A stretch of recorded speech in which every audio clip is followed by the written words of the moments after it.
Up to this point, he had 21 contacts for record, several not for record, and 9 photographic events, all in under 4 months' time.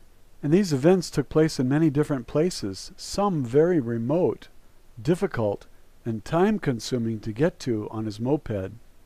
His friends and acquaintances were, by now, taking up nearly every day, and the evenings too, trying to follow what was going on, and he has had to write down hundreds of pages of notes during the same time. He has had the expenses of film and developing a large number of pictures, supplies to keep going, the extra expenses of visitors using up what little resource he had, and the expense of always running all over the place to deliver and pick up film for processing, meeting the extraterrestrials, and carrying out various errands given him, and still kept his friends from becoming impatient and angry with him.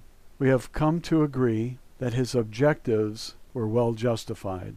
In the 22nd contact on the 28th of May 1975, Meyer offered an objection to the form of the contact notes and wanted to improve on them in the future. Meyer said, "I want to discuss something which actually we should have discussed a long time ago.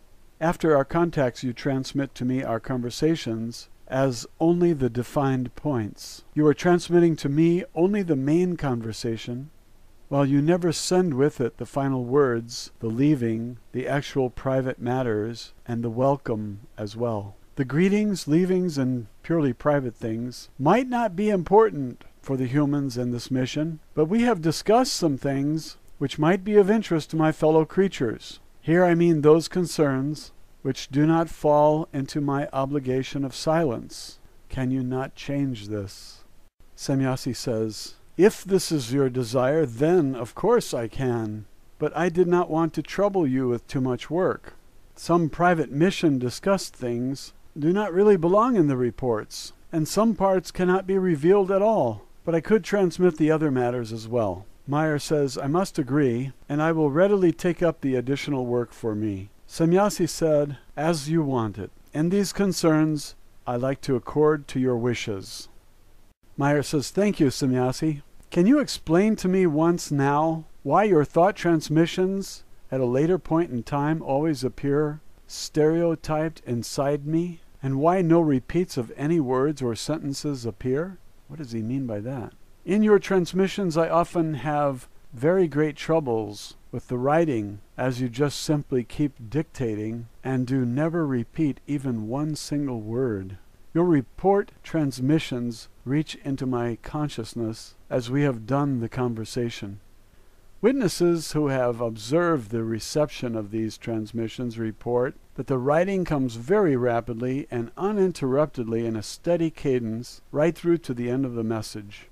Now I have a question for George Green. When the handbook for the new paradigm was transmitted telepathically to him, did they also wire in his brain to the typewriter so that he could type 150 words a minute? Now back to the script.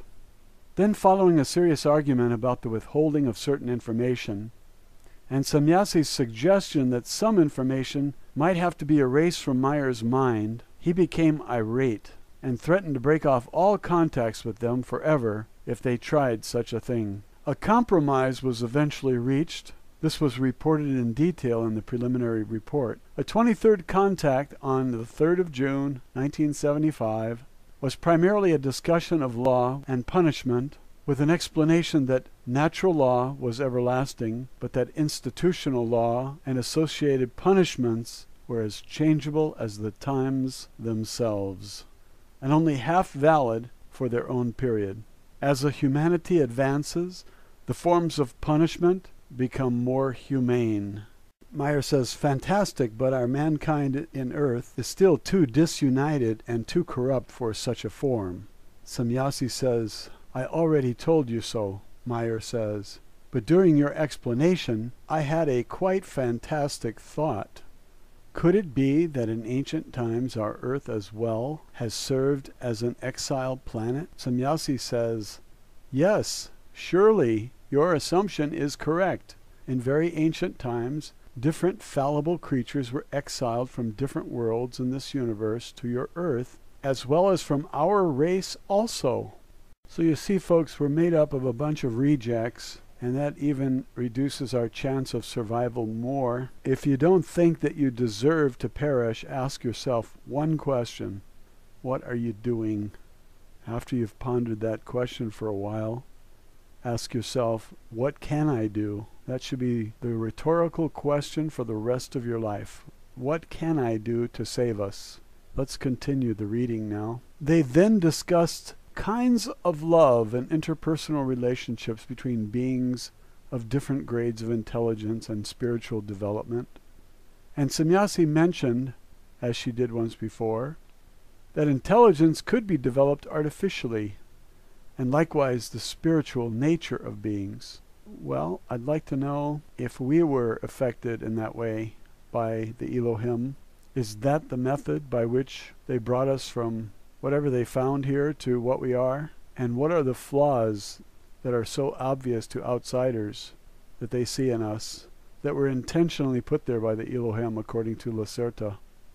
Anyway, Myers says, still another question, Sannyasi. How great by number is your mankind?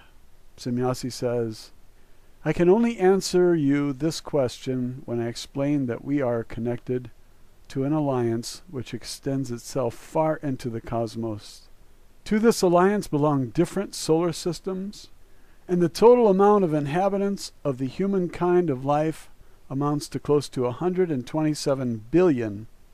There are still innumerable other intelligent forms of life of non-human character and standard, besides forms of human beings who are unknown to us, or with whom we simply are in no communication. Now, folks, when you consider all the stars and all the galaxies, and she says 127 billion, and we have 7 billion on this planet alone, we represent a significant population. And to murder 6 billion of us is a high crime and must be stopped. We must not fail in wresting the power away from those who are corrupt. This is an imperative task, and everyone on earth should be involved in it. Everyone.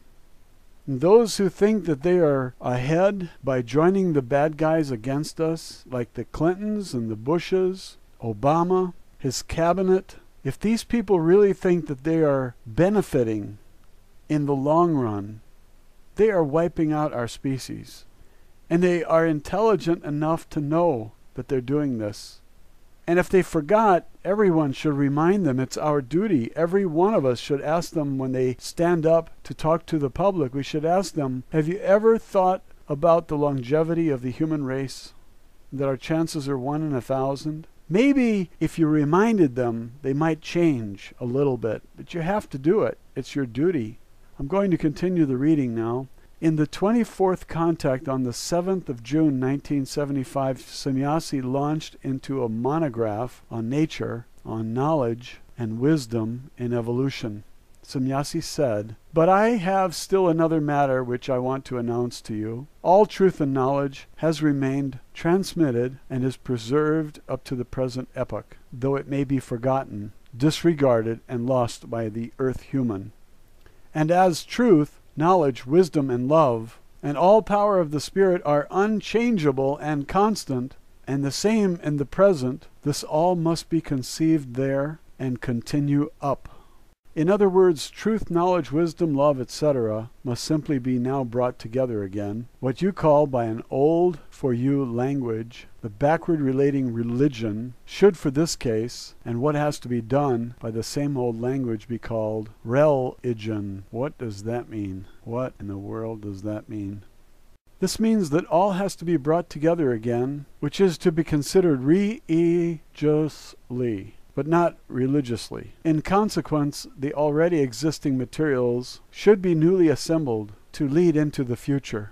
After the religion must begin the way of evolution, which has a twofold meaning. You know one meaning of evolution as development and unfolding in the sense of something already existing, but still concealed that must develop, which in a spiritual sense means must rise from the subconscious toward the conscious. I don't know what she's talking about. The second meaning of this term has been lost to you for a long time, namely that something not yet existing is explored, developed, and unfolded, and becomes. And because this meaning of evolution was lost, man lives under the false impression that evolving material already exists to be unfolded and developed. The indwelling spirit has stored only those matters and things which it collected in the course of its material existence in material bodies and lives. This, according to your understanding, is very much, but in truth, very little. Well, you lost me a long time ago, and I have not caught up. During innumerable further lives, the spirit must explore further, must search, and must find. Thus he must assemble further knowledge, recognitions, and experiences, which then establish themselves in him as faculties. Because the spirit continues after the material death of the body, and exists within spheres of living of other worlds, it works upon the achieved results of the other lives, and fixes these results inside it in what you call the subconscious. Upon taking up the human form of life again, the obtained knowledge and faculty is anchored in the subconscious, and must evolve slowly in the human form of life to help in new lessons and recognitions towards developing conscious talents. Then Meyer says, then I still want to give you another question. What is the situation with Mars and Venus and other planets? Samyasi says, there are really existing forms of life there, but they are of other values completely than the Earth being assumes. But as you speak of Mars during the last days, I have been there, and I found something nice. I have brought it here with me for you. This is a larger piece of ruby in zoisite matrix, whatever that is. I have worked on it only gently while loosening it out, and then she gives the ruby to Meyer. Wow, that's got to be worth a fortune, coming from Mars. Meyer, many thanks, Samyasi. This is fantastically pretty. Samyasi, surely, but keep it for yourself alone. The next I have one here is one piece of my home world, which a friend has brought along. It is the piece according to the wish of your friend, which you can give to him. Meyer says, again, many thanks, Samyasi. Certainly he will be delighted.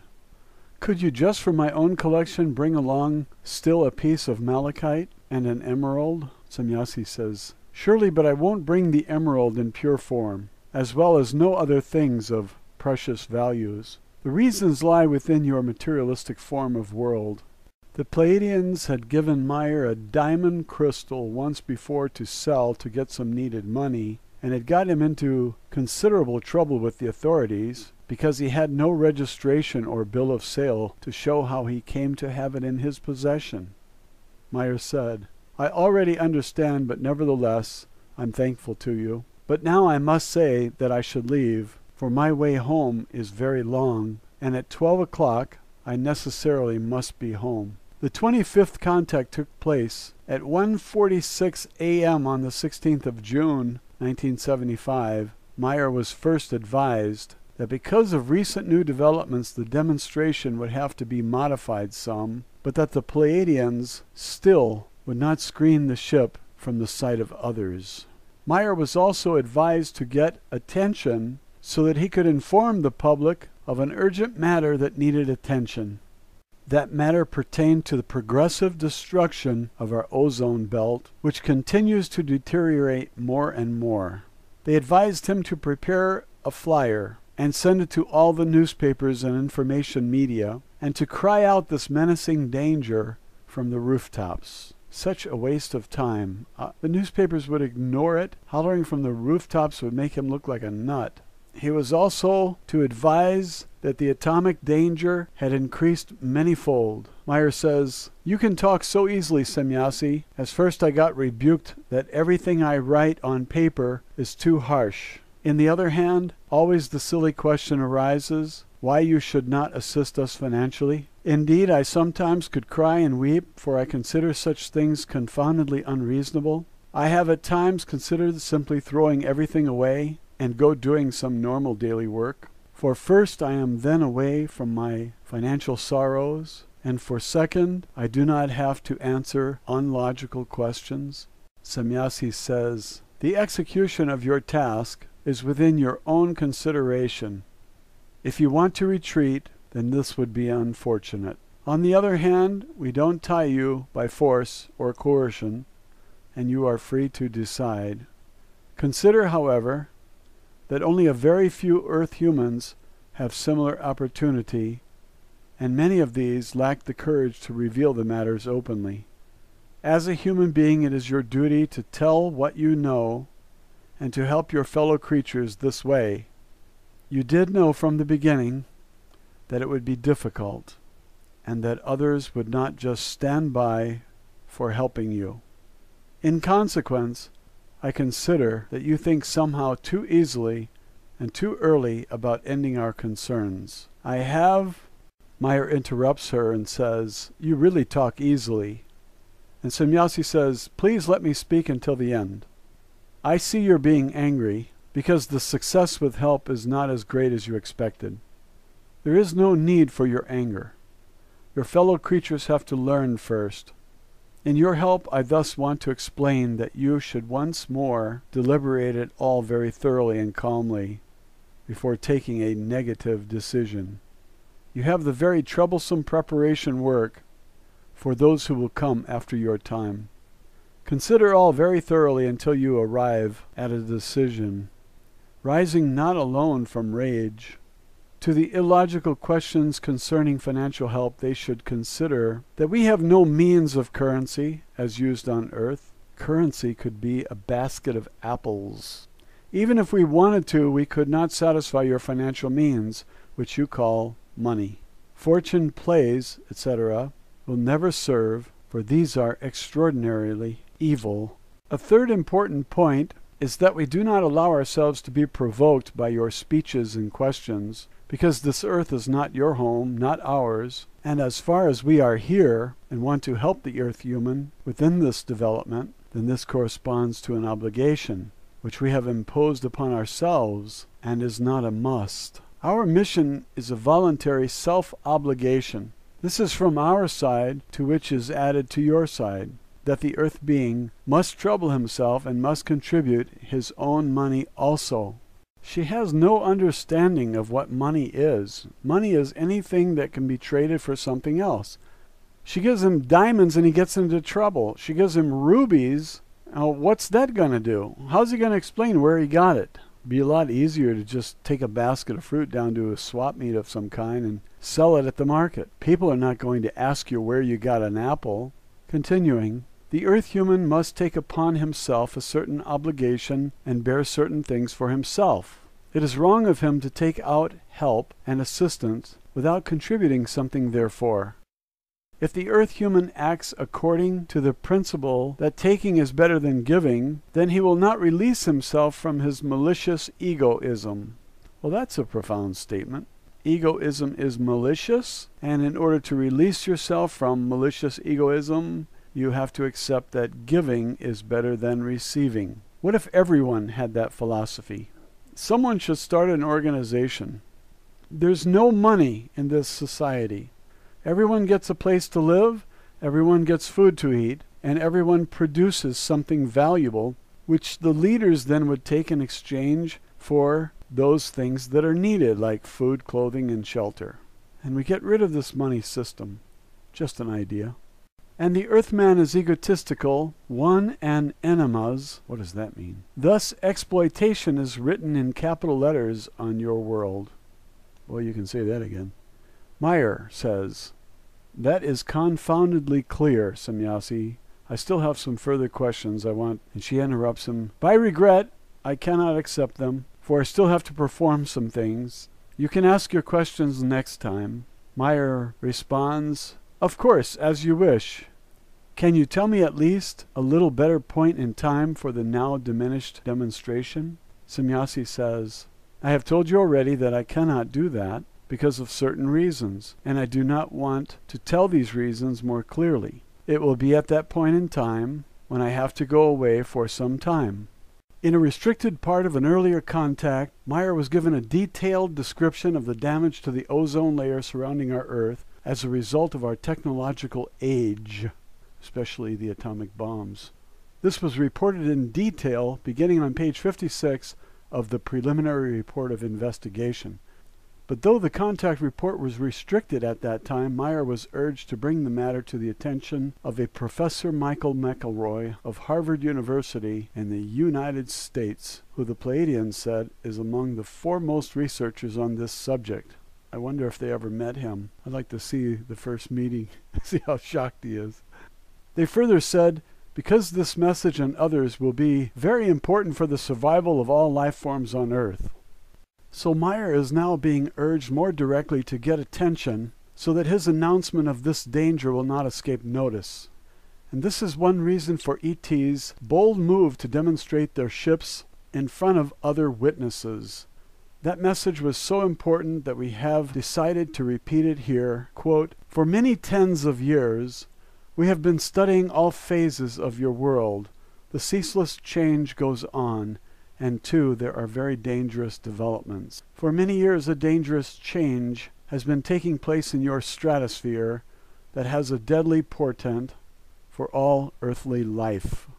An increasing decay in the ozone belt of the stratosphere is being caused by the continuous production of ozone-destroying chemical substances that rise as gas into the stratosphere and damage the ozone belt. Especially destructive is the Brahm gas that rises into the ionosphere and slowly disintegrates it.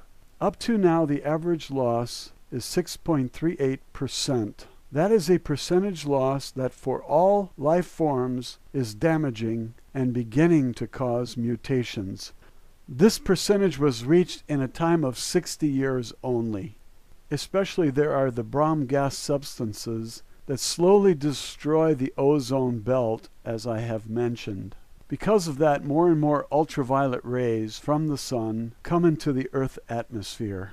They will affect all life forms. In over 20 different areas, the ozone belt is already dangerous. In 3 different areas, there is a danger that it will break up completely in a few tens of years if the production and release of the destructive factors is not arrested. If this is not done by some means, holes will be opened in the protective shield, and the unshielded ultraviolet rays will break into your atmosphere and produce slow and torturous death for all life. Everything entering the unshielded area from the hole will be destroyed. Now, do you really think the government doesn't know this? Of course they do. Why are they allowing it? Because those Brahm gases come from petroleum products, and they're making a killing off the petroleum products. They have free energy. They won't allow us to have it because they're trying to squeeze all the dollars they can out of the petroleum products, because they took many years to get into a position where they had a monopoly on them, and they don't want to let go of the profits. Even if it means wiping out all the life on Earth, they're going to get those profits no matter what. Back to the script. Release of the destructive chemical substances comes mainly from explosion motors and from material-destroying processes of all kinds, like atom splitting and other processes like that. So our nuclear power plants are killing the ozone, and explosion motors, that means combustion engines, that means all cars and trucks, all diesel and gasoline motors. The explosion motors means burning all those fossil fuels. This has to end. Why doesn't it end? Greed, selfishness, profits, and they're taking us to the brink of extinction. Back to the script. They have been produced in great mass since 1945 throughout the world, and every kind of life is being given a changing kick. Destructive chemical gases are also being released from things of daily life because each aerosol spray can releases Brahm gas and other chemicals. They rise into the stratosphere and slowly but systematically destroy it. That's the end of the quote. Remember, the government had a big push towards getting rid of the aerosol cans, no hydrofluorocarbons or whatever it was, HFCs in those cans. And you would think that they knew that the fossil fuels were doing more damage. The number one cause of ozone disintegration is jet fuel. And do you think they would ever consider stopping jet flights? No way. They have means of transportation that are much faster than jet flight. They go underground. They're not even going to let us know about it because it's their own private transportation means. These Pleiadians should have a news channel because I would like to watch their news. This is pretty interesting. Quote, researchers and scientists in several countries are discovering this destructive loss of the ozone belt caused by chemicals, especially the Brom gases, but now in their unaccountable delusion for power, are turning this knowledge to war technical use. Just recently they are preparing to build rocket bodies to carry these destructive Brom substances high into the stratosphere to be exploded there, following which very gigantic holes will be rent in the ozone belt, letting unfiltered ultraviolet rays into the atmosphere. Such a hole can close up again only very slowly, and this process will take many hundreds of years after these activities are discontinued. This is insanity. Also to be considered is the fact that the ozone belt wanders as it circulates. These people are really stupid. I hope the opening is right over their house and it kills their whole family. A hole in the protective ozone layer will not only affect a particular area, but its wandering will affect a very wide area. Your stupid scientists are aware of this situation, but the large population is not, unquote. Quote, the duty of your group is to bring this to the attention of governments and scientists and make them aware of the dangers and the need for control. Yeah, right. You're going to write to them and tell them about this, and they're going to say, how do you know? Are you a meteorologist? What is your scientific background? This is ridiculous.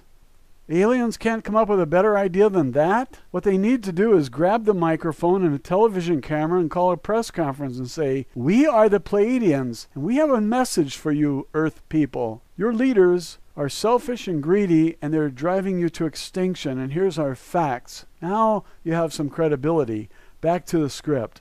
It is in the interest of all humanity and all life on Earth that there be agreements between all countries to stop this deadly insanity. The problem is we have a handful of people who control everything, and no matter what countries agree to, these people defy all laws. They're above the law. This is dreaming. Back to the script. In this respect, I refer you to Michael McElroy of Harvard University in the United States, who is among the foremost researchers on this subject. Well, I would like to talk to Michael McElroy, and I'd like to ask him what has been done, and what does the government know, and I'd like to read his research conclusions, because this book was written a long time ago, and I don't see any change in the use of fossil fuels or the bromine gases. We have more jet flights today than ever. They don't care about the ozone. There's more skin cancer than ever. They're not concerned. They probably have a cure for skin cancer, but the rest of us have to pay Big Pharma.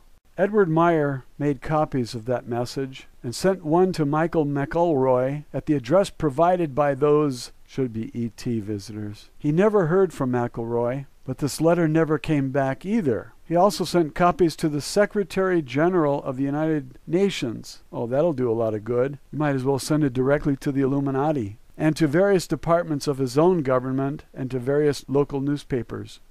None of them ever responded to any attempts at follow-up. Well, whose fault is that? Anybody can see that the method is flawed. The aliens are not that smart. They're just advanced. They've got a few 100 million years of advancement over us. They're not that smart. I think it's pretty obvious. They don't really understand us. They don't understand our culture. But Billy Meyer, he was born a human. Born in Switzerland, lived way up in the mountains, was put through a lot of tests to make him stronger, but he doesn't really have street smarts, seems. Doesn't really know that the method he used was wrong. The aliens need to call a press conference. My God, they're calling a press conference with the viewing of their ships. Why can't they get a microphone and a camera and step up to the mic and say, look, folks, we are here. We're not from your star. We came from another star. We've got some things to discuss with you. We consider these matters of extreme importance. Now, why can't they do that? Is it going to give heart attacks to people? Are people going to commit suicide? I have news for you. People committed suicide yesterday, and tomorrow they will commit suicide again. And it has nothing whatsoever to do with UFOs or aliens. People just kill themselves. A lot of people have been abducted. They've been on the ships and they didn't die. They weren't shocked to death. Why is it that only the people in government can handle UFO stuff? What, did they take a magic potion and they're different than us? That's baloney. There's a good reason why they keep this from us. They don't want us freed as slaves. And as soon as we know there's life elsewhere, it's going to change everything. Religion, politics, and the people who hold the power might lose it. The interaction with other creatures might free us. We might be able to get on a ship and travel outside of the IRS zone, the untaxable zone. And that's what they fear most, is that they might lose a customer. So instead they're going to poison 6 million of us. They're going to exterminate us with ozone poisoning. Back to the script. In response to subsequent questions by Meyer, the ETs added the following information. The industrial gases most concerned are heavy and rise slowly, some taking years to reach the ozone layer.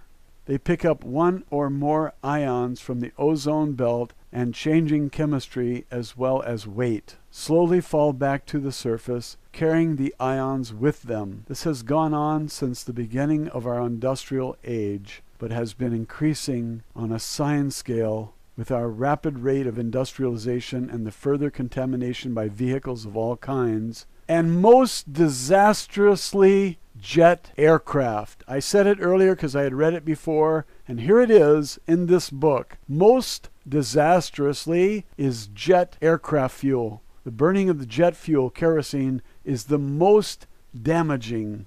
Fat chance we're going to get them to stop pumping oil out of the ground so they can get the jet fuel. This was announced to Meyer in early 1975, 37 years ago. This is the end of May 2012. And back in 1975, they said that they measured over 6% loss. It was 6.38, as I recall, and that was the current loss, not counting the dangerous gases already rising, some of which would take years to get there. They estimated that if we were able to stop all the contamination at that time, the rising gases could deplete the ionosphere by another 10% or more. That's more than double. Enough to produce mutations of all living things.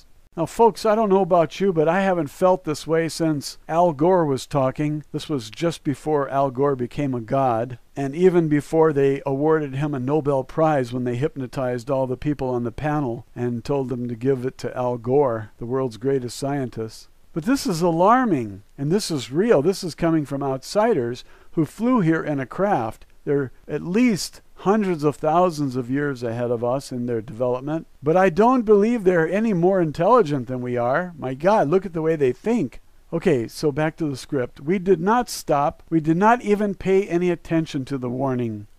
Consider now the following information extracted from Science News, Volume 129, Number 9, 1986, 11 years after the warning. Quote, ozone, the atmospheric chemical that shields Earth life from harmful ultraviolet radiation, has had a volatile political and scientific history, not to mention a cover-up.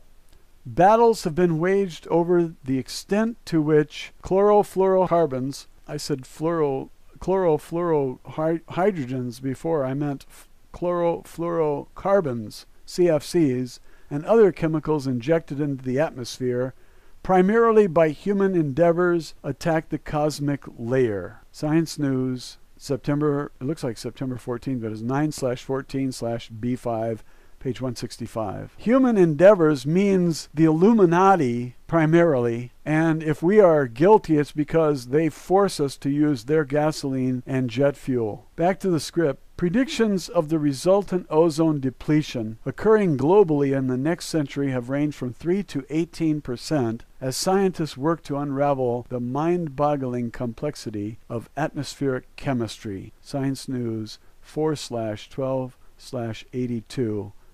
Up above where it says Science News September 14th, 1985, that's not a B, that's an 8. It's a misprint. I think what someone did is they scanned a book. and that's why you have the misread on 85. That would explain a lot of the other errors I've seen too. Atmospheric Chemistry, Science News, April 12, 1982, page 244, unquote.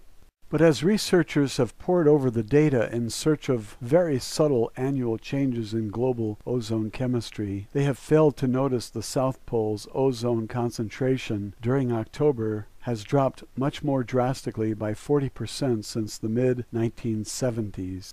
Scientists now know that the ozone hole looms over the entire continent of Antarctica every October and has been getting more severe every year. This effect was totally unexpected, says atmospheric scientist Richard Stolarski of the NASA Goddard Space Flight Center in Greenbelt, Maryland. The big question now, he stresses, is whether the effect is a forewarning of a significant change in global ozone or simply an isolated scientific curiosity. Well, why doesn't he call Al Gore and then he can get all the answers? The chemistry of the ozone layer worldwide is also plagued by uncertainties.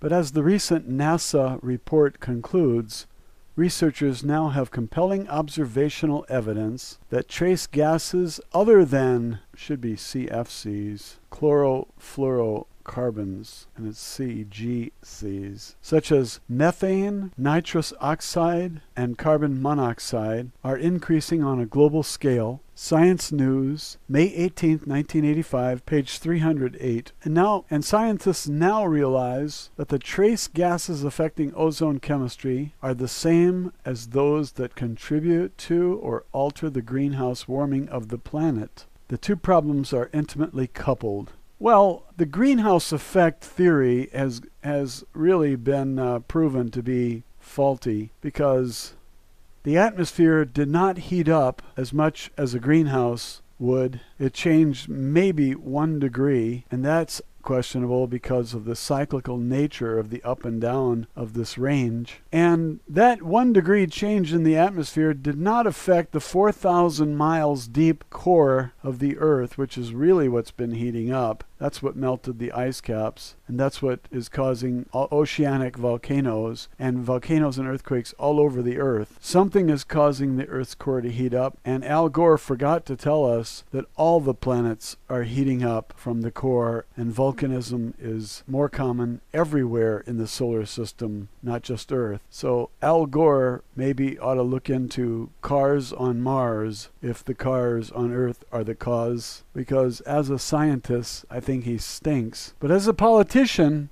he stinks also. There has to be a way to lead a people without politicians, but with real leaders, not sellouts.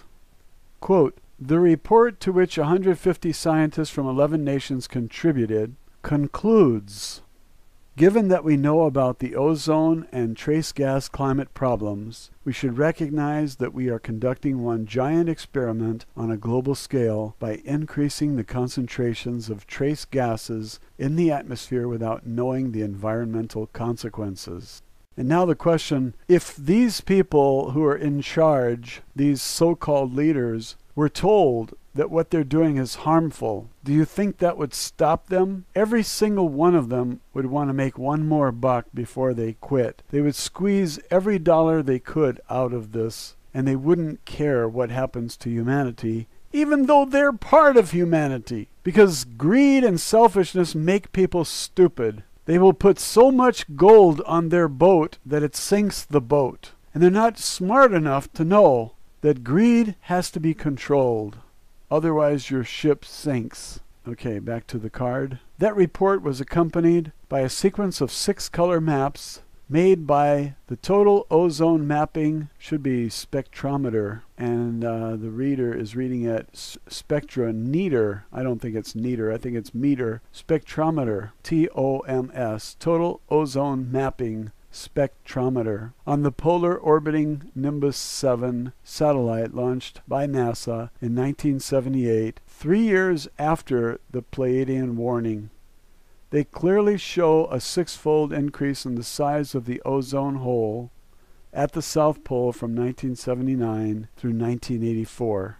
If this is not cause for alarm, nothing is. Well, we have scientists working at the South Pole. They're watching Nibiru come in, And those guys are at danger of getting cancer. But I guess they don't care if they die because they're holding secrets and they don't want those secrets out. So they leave them down there until they get full of radiation and poisoned. And then when they die with their secrets. Back to the script.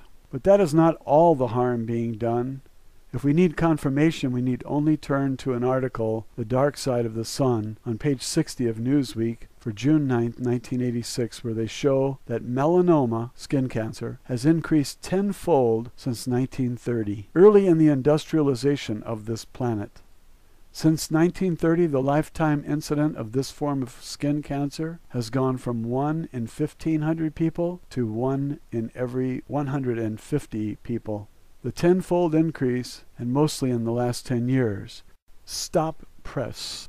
Before returning to our original ET texts, we suddenly find it necessary to suspend progress and continue with the subject of ozone depletion, because only 2 months after the Newsweek article, the subject has become of even greater importance. Well, Wendell, we're reading this in 2012. This meeting took place in 1975. Whatever pending emergency there was, apparently it did not destroy the earth or the people. We're 37 years down the road. I'm not sure who fixed the problem or if they did. To the reader who reads this 37 years down the road, it's like too much attention is put on the ozone problem. I understand the problem. I understand who's at fault. I don't understand why you're not accusing those who caused the problem in the first place. I don't know why the ETs are not fixing the problem, because they claim to have adjusted our oxygen level because it was dangerously low. If they can fix the oxygen level, why don't they just land, tell us the problems? Jet fuel wrecks the ozone. Radiation blasts from atomic weapons wreck the ozone. Ban all nuclear everything. Release free energy, and tell the people of Earth, if you want to survive, this is what you have to do. And tell the unworthy rulers that their power is going to be taken away from them because they just don't know how to behave.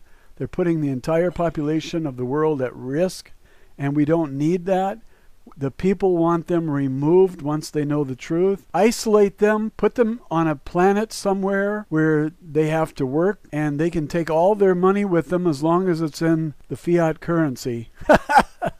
And let them take their suitcases of billions and billions of dollars with them, and they can have as much fun as they want. It'll be like Gilligan's Island. Anyway, get these people out of this society, off on their own planet somewhere. You don't have to kill them. I know the aliens don't want to kill anybody. You don't have to kill them. Just banish them from this planet. It'd be very easy to just beam them up. You could be 75 miles above their house. You could beam them up, put them in a quarantine until you get all of them, get the entire committee of 300, lock them away on the spaceship, send that spaceship off to some distant planet at least 20 light years from here, release them in the wild, let them fend for themselves against any wild animals there, let them hunt for food, let them plant crops, and let them earn their living for a change. Now that would satisfy me. Instead, you spend all this time whipping the horse who's stuck in the mud. We are the horse. We're stuck in the mud of oppression by this group of criminal, evil wrongdoers.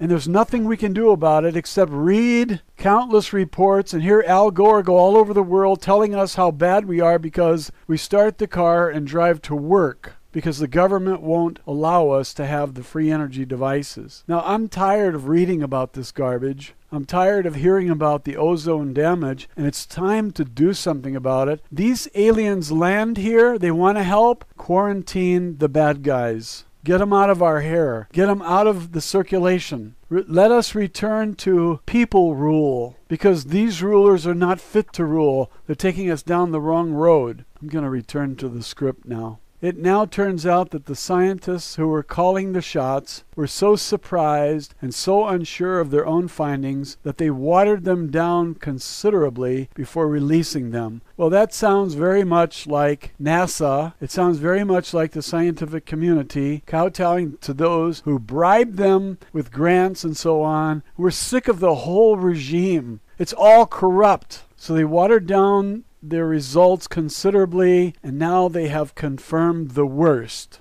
The hole in the ozone layer is bigger than the United States. Surprise, surprise, surprise. These people who blew up these atomic weapons knew very well what would happen. And if they didn't know at the time they blew them up, they certainly knew after a short period of study. They know what they're doing. And what do? They build nuclear power plants all over the earth because they make a killing off of them. They have control of the whole prison system. They make a killing off people going to jail.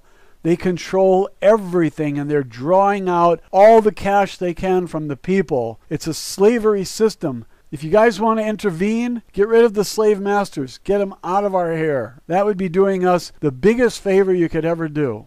Do away with this money system. It brings out the worst in people. It allows some to hoard money. It allows corruption. It encourages corruption. Everyone's being bought off. It allows a handful of people to control the entire planet. We're sick of the system. I'll return to the script. The hole in the ozone layer is bigger than the United States. The following feature article appeared in the ME Republic of Phoenix. Well, I don't understand that sentence. Whoever copied this text did not take the time to read it and to make the corrections. That word might be New Republic, but the word ME appears. It's not right. Anyway, the publication is for Sunday, the 10th of August, 1986, beginning on page AA1.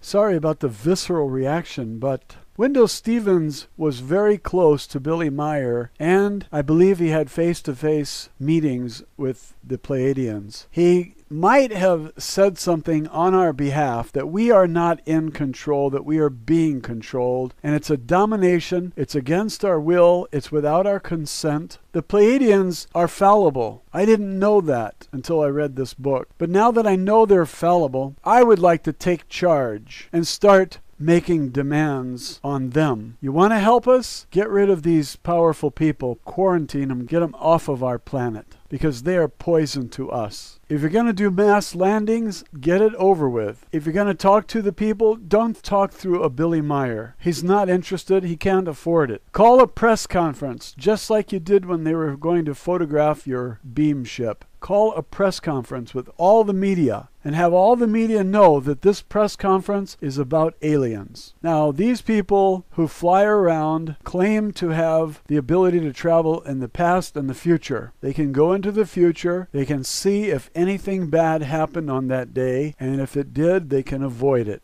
Just call off the press conference. Or call a press conference with a handful of reporters and a meeting in a secret place announced when Billy Meier has them all in the vehicle. She can land, tell them where we're going to meet, and then everybody go there. They have enough surveillance equipment to observe anybody approaching that meeting spot. She could take them aboard the ship and she could fly them into the 14th century and they could have their meeting there. That is certainly safe, isn't it? So imagine that she took a bunch of reporters back to the 14th century and they had their meeting there, out in an open field or something. So I think that the Pleiadians have plenty of ability. And the reporters come back and they write up these articles that they went back to the 14th century, that they met in a church or a meeting place or out in an open field, and that their questions were answered, and they spent 2 hours interrogating the Pleiadians or Asket or Quetzal or Ptah or whoever wants to participate in this press conference. They can bring their cameras, they can film everybody, and I think that there are many ideas that could have been tendered here, and they weren't. Instead, total reliance on a Billy Meier who can't even support himself, and nobody can come up with an idea on how he could raise money. And the best idea is to give him diamonds to get him in trouble with the authorities. I am not the smartest guy on earth, but even I can come up with some ideas that seem plausible. Why couldn't they? Okay, I'm going to read this card. Please note the names of the scientists involved. Scientists aim to find cause of ozone hole. James Glick, New York Times. Atmospheric scientists are struggling to explain one of the strangest mysteries ever to confront them, a widening and potentially dangerous hole in the ozone layer over the South Pole. Putting forward a series of theories, And unsatisfied by all of them, the scientists are making final preparations for a rare research expedition that will fly into the dead of the Antarctic winter next week. So you mean to tell me that these people don't even know that the atomic bombs cause a very high rate of ozone immediately after the explosion, like 34 times the normal level, and then an immediate drop to less than normal ozone? They don't know that? Didn't the Pleiadians tell them that this happens? As I recall, they were briefed about this, and they had this knowledge. Now, why, over the last 37 years, are all these nuclear reactions allowed to take place anyway? Somebody doesn't care. They want to make a killing off the building of these plants. They build them in Japan near the ocean, where a tsunami wave can come in and cause total havoc and ruin the whole earth. Now, who's behind this? Are these human beings who are stuck on this planet, or are these aliens who want to poison human beings and get rid of them so they can have the planet to themselves? Who's behind this? I'd like to know. Next paragraph. At the same time, biologists are reporting heightened concern over the possible dangers to human beings and ocean life from even small increases in ultraviolet radiation, which the ozone layer blocks. Concern has intensified steadily since last fall, when scientists were stunned by satellite data showing the magnitude of the hole which appears each September and October. The depletion is many times worse than has been predicted over the last 15 years, amid concern over the global effects on ozone of man-made gases such as fluorocarbons. Well, how come they're not mentioning jet fuel? It's the worst offender. It causes the most damage to the ozone. Why is that not on top? Why is that not identified? Instead, you want to blame it all on the little people. Fluorocarbons.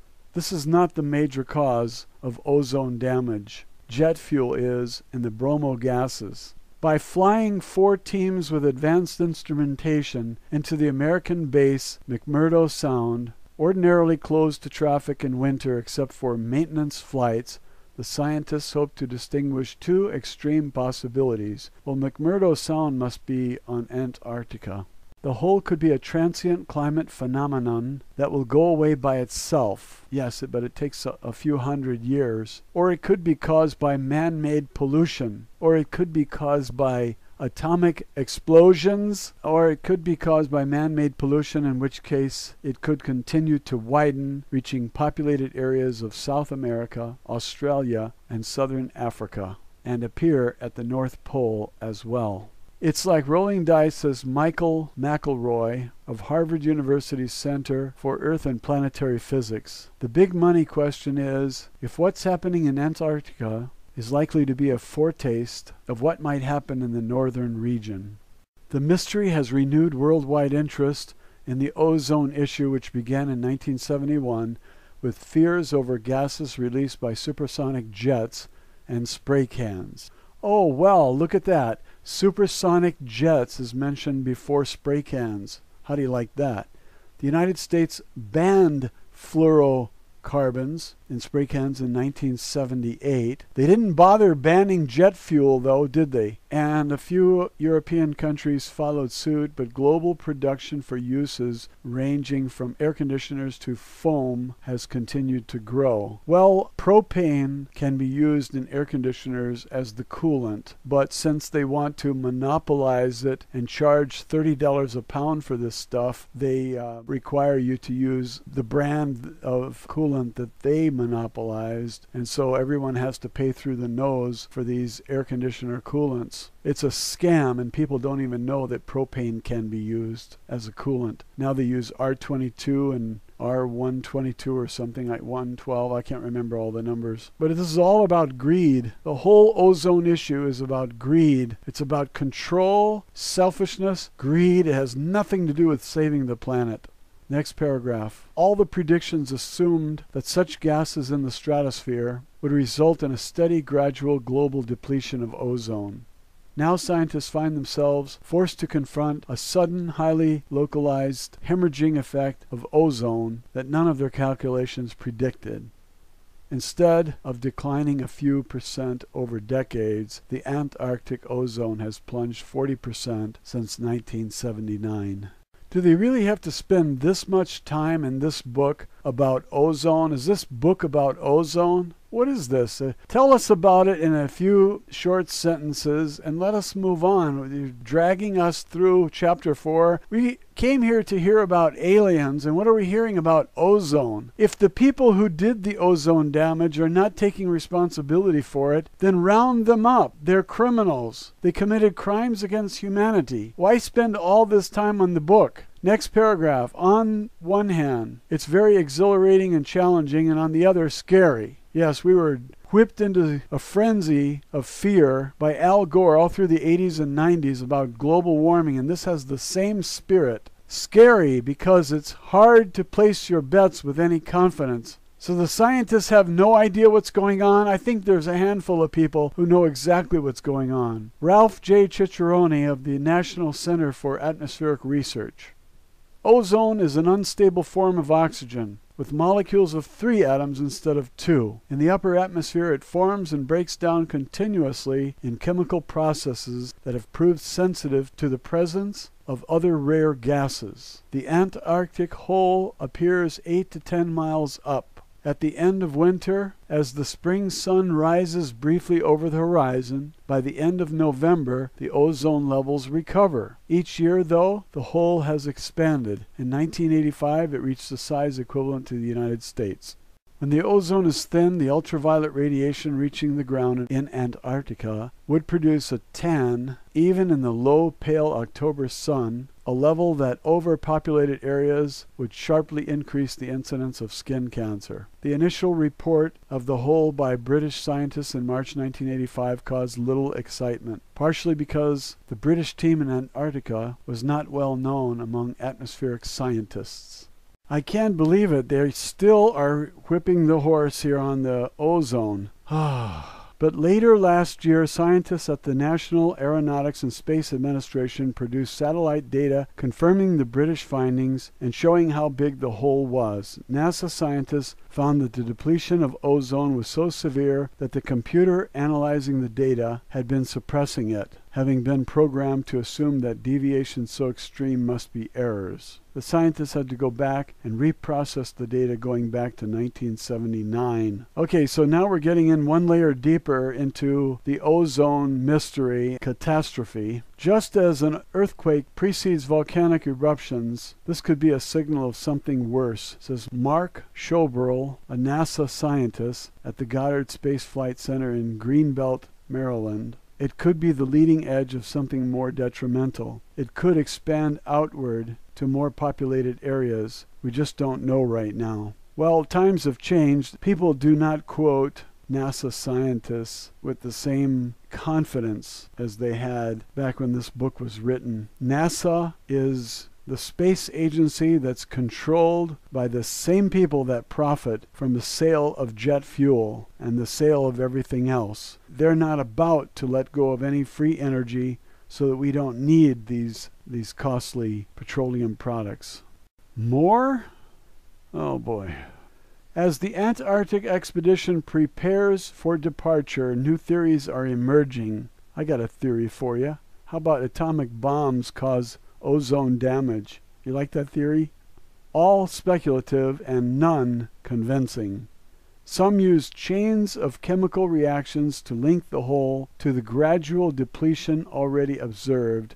Others explain the hole in terms of cyclical atmospheric processes that have no relation to man-made gases. The atmosphere high over the Antarctic is the coldest place on Earth, 15 to 20 degrees colder than over the North Pole. The difference comes from asymmetries in the flow of the atmosphere weather systems.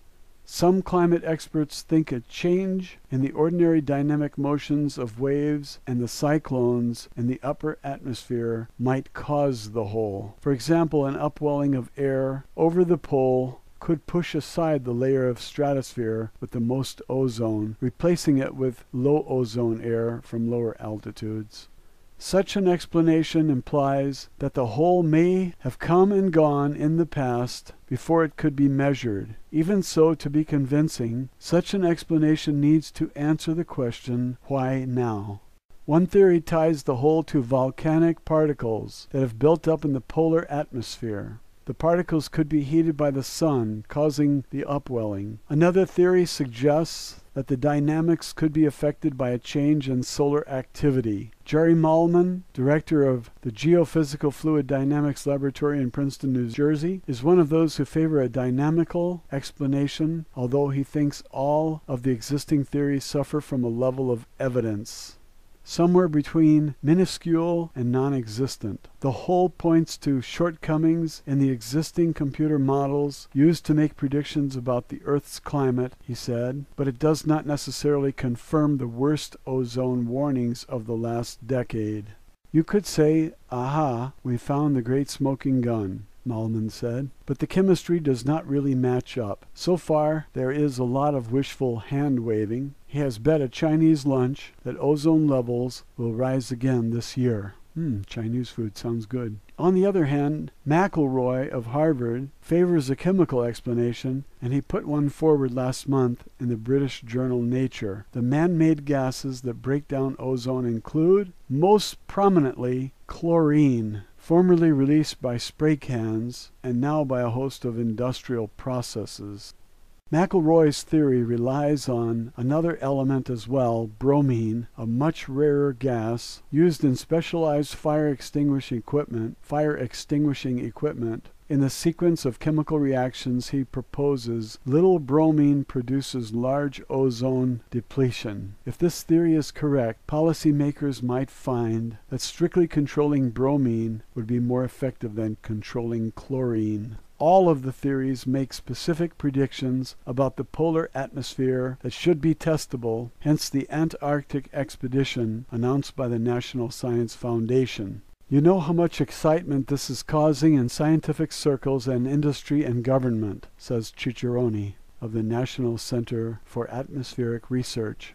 But so far the only people who are sure of themselves are not convincing their colleagues. Most of these theories will bite the dust. 13 researchers will join the 130 people spending the winter at the McMurdo base and getting skin cancer. They will launch a series of 33 balloons with high atmosphere measuring instruments, and they will use an assortment of advanced ground instruments, including various spectrometers. See, that is spectrometer. That should be capable, look at that misspelling, capable of detecting the minute quantities of various chemical byproducts whose existence is predicted by the various theories. We've had communication with aliens for decades. It's all secret, of course, but if the government really wanted to solve this problem, they could solve it by asking the aliens, what's the problem, what causes it, what do we do about it? You can be sure that they know what causes the problem. You can be sure they know what to do about it. And if it means 1 penny less in profits, then they won't do it. They'd rather see 1 billion people die of skin cancer than to lose 1 penny of profits. The spectrometers measure the scattered wavelengths of sunlight and moonlight, in effect letting the sun and moon interrogate the atmosphere. The scientists come from the State University of New York at Stony Brook, the University of Wyoming, NASA's Jet Propulsion Laboratory in Pasadena, California, and the National Oceanic and Atmospheric Administration's Aeronar Laboratory in Boulder, Colorado. That should be COL. This is one of the most challenging things we've ever come across in atmospheric chemistry, said Susan Solomon of the Aeronomy Laboratory, then leader of the expedition. Whatever the source is, we need to understand it, because this is a change in the ozone that is absolutely unprecedented in proportions. We've just never seen anything like what we're experiencing in the Antarctic. Her own theory, also put forward in Nature, is chemical, relying on some complicated interactions of chlorine and sunlight. Meanwhile, biologists have been stepping up research since the 1970s on how ultraviolet light affects living organisms. The most recent results reported at a conference last month in Washington, carrying implications for plankton, crops, and people. It is well known that ultraviolet light causes skin cancer in humans.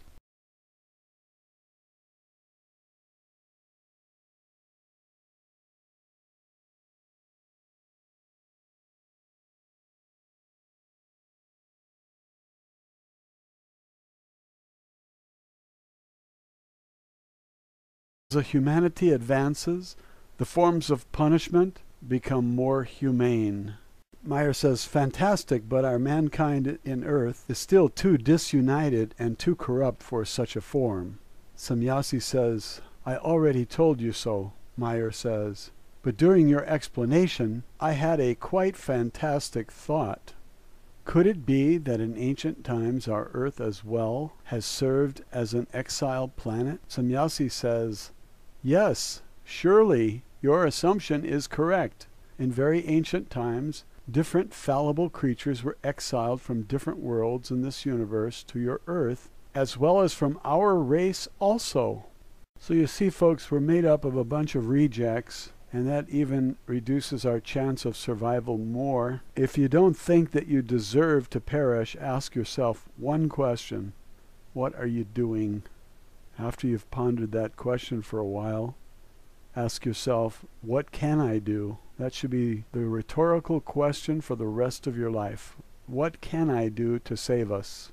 Let's continue the reading now. They then discussed kinds of love and interpersonal relationships between beings of different grades of intelligence and spiritual development. And Semjase mentioned, as she did once before, that intelligence could be developed artificially, and likewise the spiritual nature of beings. Well, I'd like to know if we were affected in that way by the Elohim. Is that the method by which they brought us from whatever they found here to what we are? And what are the flaws that are so obvious to outsiders that they see in us that were intentionally put there by the Elohim, according to Lacerta? Anyway, Meyer says, still another question, Semjase. How great by number is your mankind? Semjase says, I can only answer you this question when I explain that we are connected to an alliance which extends itself far into the cosmos. To this alliance belong different solar systems, and the total amount of inhabitants of the human kind of life amounts to close to 127 billion. There are still innumerable other intelligent forms of life of non-human character and standard, besides forms of human beings who are unknown to us, or with whom we simply are in no communication. Now, folks, when you consider all the stars and all the galaxies, and she says 127 billion, and we have 7 billion on this planet alone, we represent a up to this point, he had 21 contacts for record, several not for record, and 9 photographic events, all in under 4 months' time. And these events took place in many different places, some very remote, difficult, and time-consuming to get to on his moped. His friends and acquaintances were, by now, taking up nearly every day, and the evenings too, trying to follow what was going on, and he has had to write down hundreds of pages of notes during the same time. He has had the expenses of film and developing a large number of pictures, supplies to keep going, the extra expenses of visitors using up what little resource he had, and the expense of always running all over the place to deliver and pick up film for processing, meeting the extraterrestrials, and carrying out various errands given him, and still kept his friends from becoming impatient and angry with him. We have come to agree that his objectives were well justified. In the 22nd contact on the 28th of May 1975, Meyer offered an objection to the form of the contact notes and wanted to improve on them in the future. Meyer said, I want to discuss something which actually we should have discussed a long time ago. After our contacts, you transmit to me our conversations as only the defined points. You are transmitting to me only the main conversation, while you never send with it the final words, the leaving, the actual private matters, and the welcome as well. The greetings, leavings, and purely private things might not be important for the humans in this mission, but we have discussed some things which might be of interest to my fellow creatures. Here I mean those concerns which do not fall into my obligation of silence. Can you not change this? Semyasi says, if this is your desire, then of course I can. But I did not want to trouble you with too much work. Some private mission discussed things do not really belong in the reports, and some parts cannot be revealed at all, but I could transmit the other matters as well. Meyer says, I must agree, and I will readily take up the additional work for me. Semyasi said, as you want it. In these concerns, I like to accord to your wishes. Meyer says, thank you, Semyasi. Can you explain to me once now why your thought transmissions at a later point in time always appear stereotyped inside me, and why no repeats of any words or sentences appear? What does he mean by that? In your transmissions, I often have very great troubles with the writing, as you just simply keep dictating and do never repeat even one single word. Your report transmissions reach into my consciousness as we have done the conversation. Witnesses who have observed the reception of these transmissions report that the writing comes very rapidly and uninterruptedly in a steady cadence right through to the end of the message.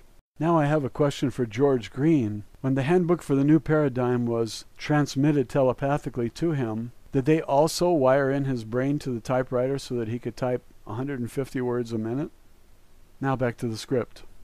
Then, following a serious argument about the withholding of certain information, and Semyasi's suggestion that some information might have to be erased from Meyer's mind, he became irate and threatened to break off all contacts with them forever if they tried such a thing. A compromise was eventually reached. This was reported in detail in the preliminary report. A 23rd contact on the 3rd of June, 1975, was primarily a discussion of law and punishment, with an explanation that natural law was everlasting, but that institutional law and associated punishments were as changeable as the times themselves, and only half valid for their own period.